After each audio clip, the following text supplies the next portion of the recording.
Amis auditrices, auditeurs de la radio des Sans-Voix, bonjour et bienvenue à votre émission mensuelle de libre expression.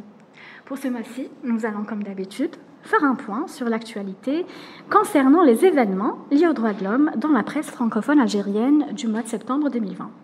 Je vous retrouve juste après le jingle. C'est moi la voix. Non, c'est moi la voix. Non, c'est moi la voix. Nous sommes la voix. Nous sommes tous la voix des sans-voix.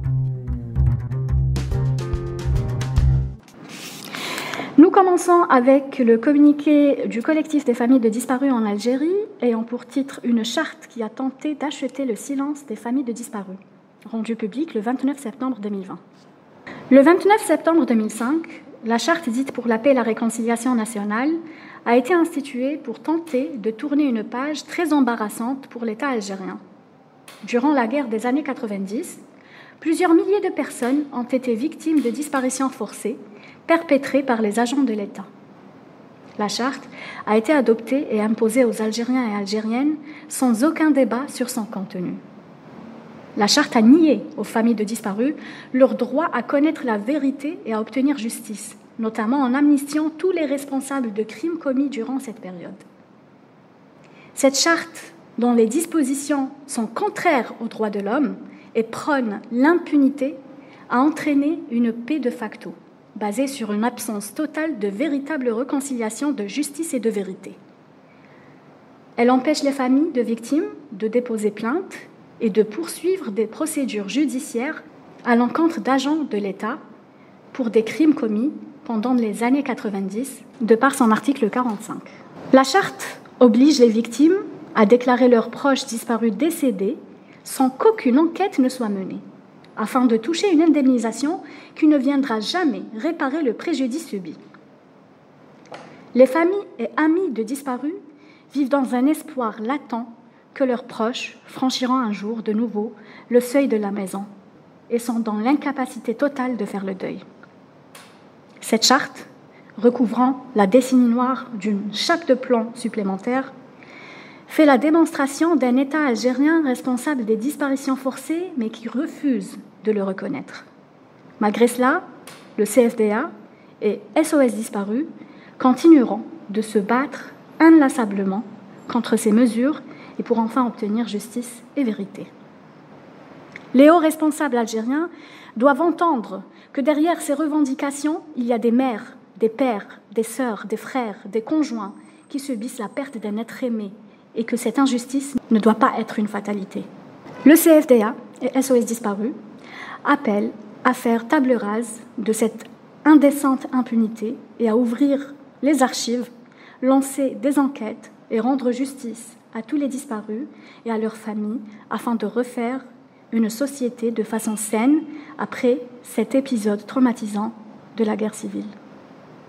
À cet effet, SOS Disparus et le CFDA ont appelé à un rassemblement le mardi 29 septembre 2020 devant le Conseil national des droits de l'homme à 10h et ont organisé une conférence de presse sur la lutte contre l'impunité le même jour, le 29 septembre 2020, à partir de 13h, au siège de l'association à Alger. Al-Watan du 1er septembre 2020 sit-in le 31 août à la Maison de la Presse en soutien à Khaled Drarni.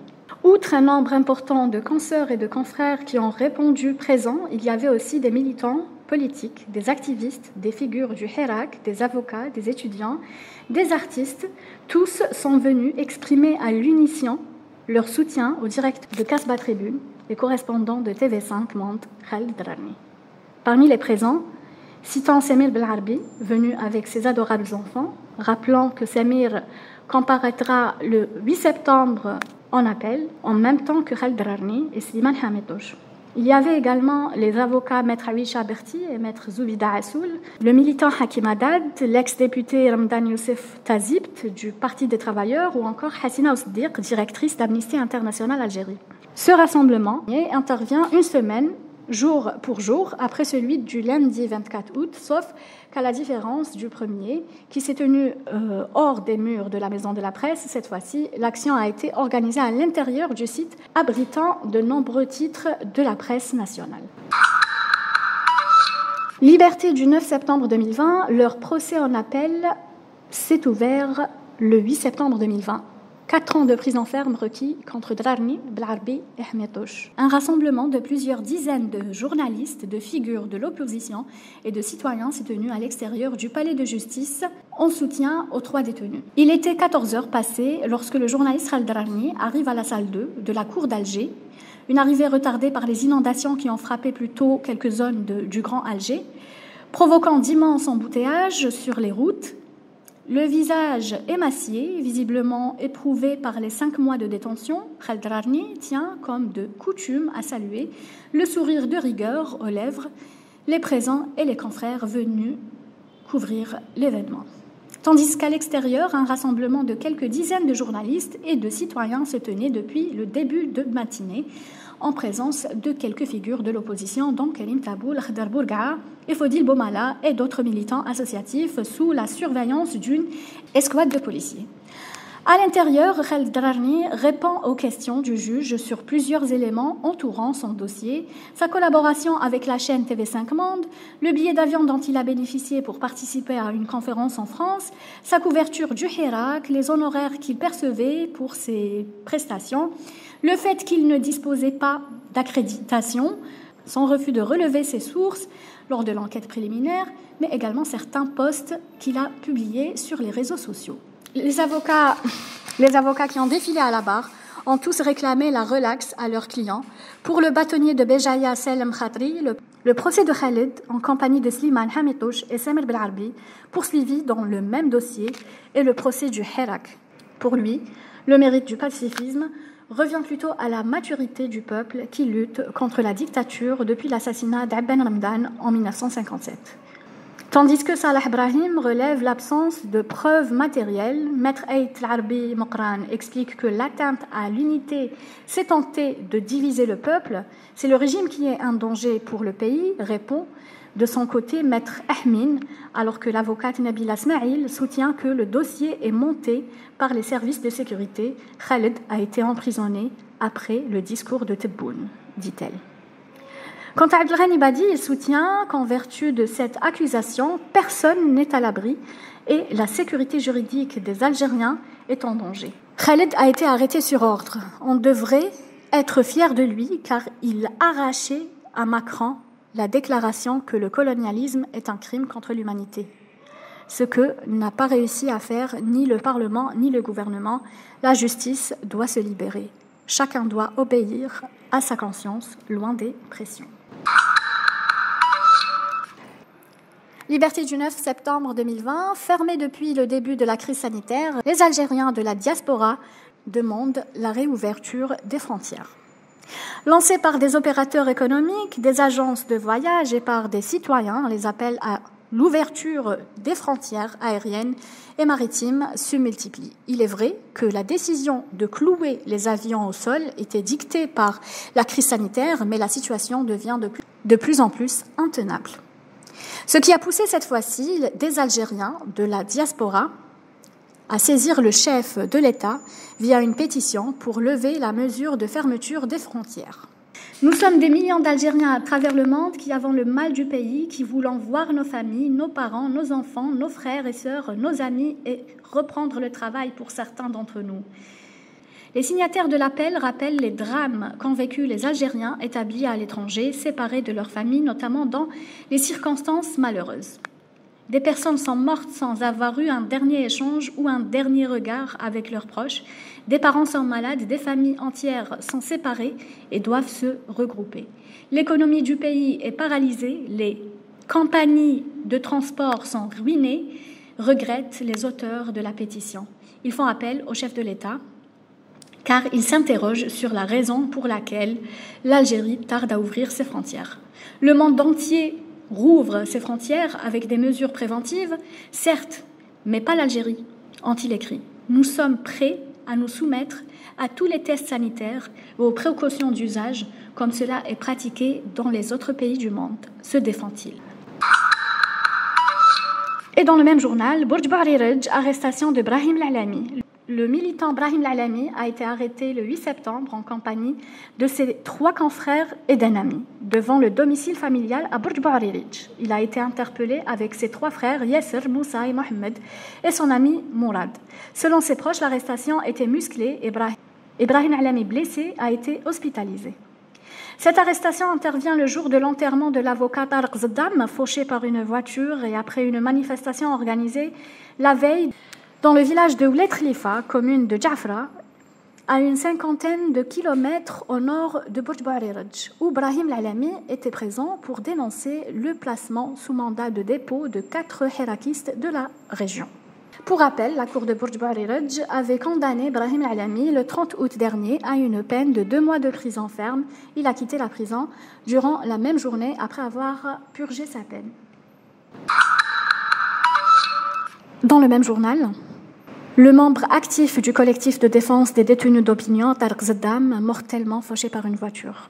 Le jeune avocat Tariq Zeddam, membre actif du collectif de défense des détenus d'opinion du mouvement populaire, est décédé le 7 septembre soir à Bourj Bouaririj après avoir été percuté par un automobiliste qui a pris la fuite. Comme à son habitude, après une journée trop chargée et stressante, Tariq prend son vélo et va faire un tour avec son ami et confrère Maître Boukhari pour décompresser. Arrivé au rond-point, à la sortie de la ville, une voiture le fauche selon des témoins. La victime est projetée à plusieurs mètres. Des citoyens donnent l'alerte, les secours tentent de le réanimer en vain. Il rend l'âme à son arrivée aux urgences de l'hôpital Khdar Bouzidi. Sur les lieux du drame, il n'y a aucune trace de la voiture qui est à l'origine de l'accident. Son chauffeur a pris la fuite. Les circonstances exactes du drame ne sont pas encore connues. Une autopsie a été pratiquée sur la dépouille et une enquête a été ouverte par les services compétents afin de déterminer les causes et les circonstances exactes du drame. Selon ses confrères, le jeune avocat avait passé la journée de lundi au tribunal de Bourj Bouaririj avec les membres du collectif de défense des détenus d'opinion pour assister les 4 hirakistes arrêtés vendredi. Il a plaidé la liberté pour ces 4 prévenus. D'habitude, il animait avec le collectif un point de presse, mais cette fois-ci, il était tellement affecté qu'il n'avait même pas fait de déclaration. Il a juste posté ce bref message sur les réseaux sociaux. « Aujourd'hui, je suis tellement triste de ce qu'est devenu ce pays. » Il utilise la justice pour atteindre leurs opposants en politique. L'enterrement du défunt a eu lieu le 8 septembre 2020, après-midi, au cimetière de la ville de Bourj Bouaririj, en présence de sa famille, de ses proches, de ses amis et de ses confrères venus de plusieurs wilayas du pays. Liberté du 14 septembre 2020, nouvelle mobilisation des Algériens en France, marche à Paris pour la libération des détenus d'opinion. Une grande marche a rassemblé des centaines de manifestants entre la place de la République et la place de la Bastille. Les portraits de Drarni et d'autres figures du Hirak ont été brandis. Quelques 23 organisations de la diaspora ont organisé à Paris une nouvelle marche pour réclamer la libération de tous les détenus politiques, le respect des libertés démocratiques de la presse et des manifestants, ainsi que la mise en place d'une transition démocratique. Beaucoup de monde s'est rassemblé dès 14h sur la place de la République pour participer sur un parcours de près de 2 kilomètres. Sous un soleil de plomb, les marcheurs ont également donné la voix en convoquant tous les slogans du Hirak, tels que « Dawla Madaniya Mashi Askaria », « Libérer l'Algérie », Les slogans étaient en outre écrits sur de larges banderoles qui délimitaient les carrés des marcheurs. « La révolution du peuple vaincra », pouvait-on lire sur une pancarte brandie par un manifestant. Al-Watan du 15 septembre 2020, affaire Karim Tabou, le procès reporté au 26 octobre prochain. 2 mois après sa remise en liberté provisoire, Karim Tabou, porte-parole de l'Union démocratique et sociale, parti non encore agréé et figure emblématique du Hirak, a renoué le 14 septembre 2020 avec les tribunaux. Il a comparu devant le tribunal de Qoléa pour une affaire pour laquelle il avait été arrêté le 12 septembre 2019, avant d'être libéré 2 semaines plus tard. Le procès a été reporté au 26 octobre prochain. Dans cette affaire, Karim Tabou est poursuivi pour atteinte au moral de l'armée et atteinte à l'intégrité du territoire, selon l'ordonnance de renvoi en vertu des articles 74 et 76 du Code pénal. Le report du procès, 5e du genre, il est intervenu sur demande de sa défense. La défense de l'accusé placé sous contrôle judiciaire a motivé sa demande de report par la nécessité d'une bonne préparation du procès, selon les déclarations d'un de ses avocats en marge de l'audience reprise par l'APS. Faut-il rappeler que le parquet du tribunal de Roléa avait renvoyé l'affaire devant le juge d'instruction qui a ordonné le 11 septembre 2019 le placement en détention provisoire de Karim Tabou qui a été arrêté le 12 septembre de la même année. La chambre d'accusation de la cour de Tipaza avait décidé le 25 septembre 2019 de placer l'accusé sous contrôle judiciaire et ordonner sa libération. Les griefs retenus contre Karim Tabou sont liés à la déclaration qu'il aurait tenue le 8 mai de l'année dernière lors d'un meeting populaire à Kharrata, arrêté près de son domicile à Douira le 11 septembre. Karim Tabou est placé en détention provisoire sur ordonnance du juge d'instruction au terme d'une garde à vue de 24 heures. La chambre d'accusation de la cour de Tipaza a la surprise générale d'annuler 2 semaines plus tard la décision du juge d'instruction et de le remettre en liberté, mais pour une courte durée, puisque le lendemain, il sera arrêté de nouveau et emprisonné après près de 10 mois derrière les barreaux. Karim Tabou a retrouvé la liberté le 2 juillet. Le 15 septembre 2020, le verdict a été rendu à la cour d'Alger, 2 ans de prison ferme pour Drarni et 4 mois pour Benharbi et Hamidouche. Le journaliste Khaled Drarni a été condamné le mardi 15 septembre 2020 à 2 ans de prison ferme par le juge de la cour d'Alger à Ruisseau. Le juge a également condamné les activistes Samir Benharbi et Slimane Hamidouche à une peine d'1 année de prison, dont 4 mois ferme et 8 mois avec sursis. Pour rappel, le procureur avait requis, lors du procès en appel, en date du mardi 8 septembre dernier, 4 ans de prison ferme et 50 000 dinars d'amende à l'encontre de Drarni, emprisonné à Roléa. Quant à ces 2 co-accusés, ils sont en liberté provisoire depuis le 2 juillet dernier. El-Watan du 19 septembre 2020, tribunal de Dar el-Beda, le procès de Fodil Boumala renvoyé au 8 octobre. Le procès du journaliste et activiste politique Fodil Boumala, qui était programmé pour jeudi dernier, a de nouveau été reporté au 8 octobre prochain, suivant la décision prise par le tribunal de Dar el-Beda. C'est la 4e fois consécutive que le procès de l'universitaire est reporté. Après les renvois du 30 juillet, du 23 juillet et du 2 juillet par le même tribunal. Il s'agit du procès qui porte sur sa première affaire qui remonte au 19 septembre 2019, dans laquelle il est poursuivi pour atteinte à l'unité nationale et affichage de tracts portant atteinte à l'unité nationale sur la base des articles 79 et 96 du Code pénal. Et nous terminons notre revue de presse avec le rassemblement de protestation des robes noires à la cour d'Alger. Le ras-le-bol couvre depuis longtemps. La cour d'Alger, à Ruisseau, était le théâtre d'un vaste mouvement de protestation le 27 septembre 2020 et pour cause, les robes noires se sont ruées en force vers la cour de justice à l'appel du Conseil de l'ordre des avocats d'Alger pour dénoncer le traitement qui a été infligé à Maître Abdelmajid Sellini ce jeudi 24 septembre lors du procès en appel de l'affaire Sovac. 10 heures, les avocats se pressent sur les grands escaliers séparant le bâtiment central de l'accueil. Une partie des protestataires descend vers les marches situées un peu plus bas en déployant le drapeau national, tandis que les photographes massés derrière la grille d'entrée immortalisent cette belle mobilisation. Les premiers cris fusent « Adala Hurra Dimokratiya » justice libre et démocratique, scandant les avocats insurgés. Le temps se gâte, la pluie se fait insistante, obligeant tous les manifestants à se serrer sur les escaliers supérieurs protégés des averses. Les avocats répètent « Baraket, baraket min al-qada ta'limat » Il y en a marre de cette justice aux ordres. « Al-muhami hur la yuhan » L'avocat est libre, il ne se fait pas humilier. الدفاع صوت الشعب, la défense est la voix du peuple. الشعب يريد عدالة مستقلة, le peuple veut une justice indépendante. On pouvait entendre aussi دولة مدنية ماشي عسكرية, pour un état civil pas militaire. À un moment, les avocats scandent قسما avant d'entonner موحمون غاضبون للإهانة رافضون, les avocats en colère refusant l'humiliation. L'affaire qui a provoqué ce soulèvement des robes noires a éclaté jeudi 24 septembre lors du procès en appel de l'affaire Sovac et son PDG, Mourad Ulmi. Maître Adnan Sassi est membre du collectif de défense de M. Ulmi, au même titre que Maître Silini, rencontré lors du rassemblement du 27 septembre.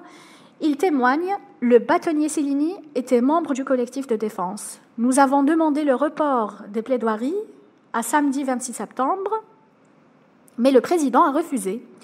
On avait le sentiment qu'il voulait expédier le procès à tout prix. Le parquet a plaidé pendant 3 ou 4 minutes, puis le juge a donné la parole à la défense. On a préparé une liste. Il y avait beaucoup d'éléments à développer, d'autant plus que M. Ulmi a écopé en première instance d'une condamnation de 10 ans de prison. On était prêt pour plaider, seulement on s'est dit qu'on devait prendre le temps nécessaire. On avait besoin d'affûter nos moyens de défense et travailler notre argumentation. Il faut dire qu'on était fatigués aussi.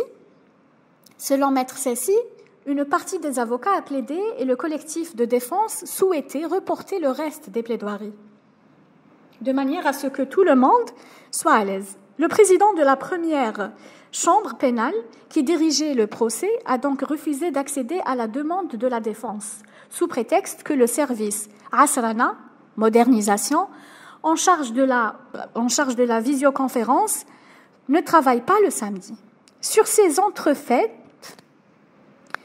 Maître Silini Abdelmajid a constaté qu'un agent judiciaire l'épiait. L'agent a indiqué qu'il avait reçu des instructions, explique Maître Sassi. Cela va contrarier profondément le bâtonnier d'Alger. Il était vraiment fatigué.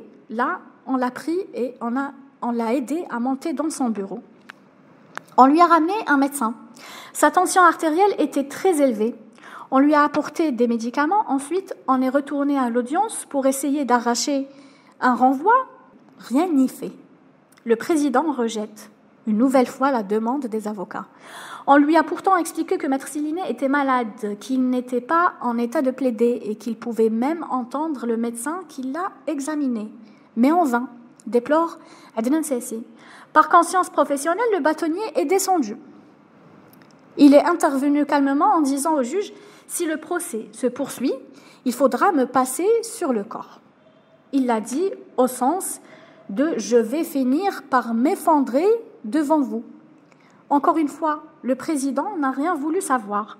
Nous sommes intervenus à notre tour et c'est nous qui avons haussé le ton pour dénoncer cet état de fait, précise Maître Sassi. Les plaidoiries reprennent dans une ambiance chaotique. Tendu, Abdelmajid Silini attend son tour pour plaider alors qu'il était épuisé. Soudain, il s'est écroulé par terre. Maître Silini sera évacué vers l'hôpital, tandis que le procureur général accourt pour calmer les esprits. Maître Sassi rassure, cet incident est la goutte de trop. Le ras-le-bol couvre depuis longtemps. Comment défendre les droits des citoyens quand les droits de la défense les plus élémentaires sont bafoués? On espère que le message est passé. Nous devons rester dans le sillage du mouvement qui a fait sortir des millions d'Algériens dans la rue, ce dont nous avons rêvé. Nous voulons lui poser au moins la première pierre. Or, là, on assiste à une régression terrible de nos droits. Nous arrivons à la fin de cette édition. C'était avec vous Delal Aïdoun de la Radio des Sans-Voix. Je vous remercie pour votre attention et je vous donne rendez-vous le mois prochain, Inch'Allah, avec une nouvelle édition. Au revoir.